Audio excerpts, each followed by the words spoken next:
ಸಮಾಜಕ್ಕೆ ಸರ್ವಸ್ವ ಎಂಬ ಧ್ಯೇಯೋದ್ದೇಶದೊಂದಿಗೆ ಅಳವಡಿಸಿಕೊಂಡು ನಿರಂತರವಾಗಿ ಅಭ್ಯಾಸ ಮಾಡಿದ 2 ಬಾರಿ ಪ್ರದಕ್ಷಿಣೆ ಹಾಕೋಣ ಮಕ್ಕಳ. ಅಕ್ಕಂದ್ರು ಅಧೋಮುಖದಲ್ಲಿ ಅಂದ್ರೆ ಪಂಚ ನಮಸ್ಕಾರದಲ್ಲಿ, ಅಣ್ಣಂದ್ರು ಸಾಷ್ಟಾಂಗ.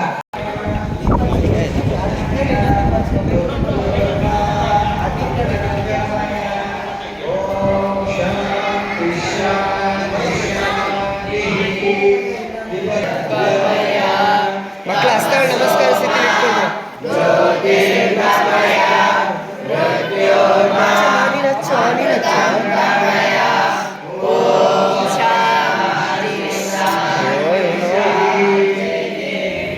ಅಲ್ಲಿ ಹೇಳ್ತಾರೆ ಅವಾಗ ಹಚ್ಬೇಕು.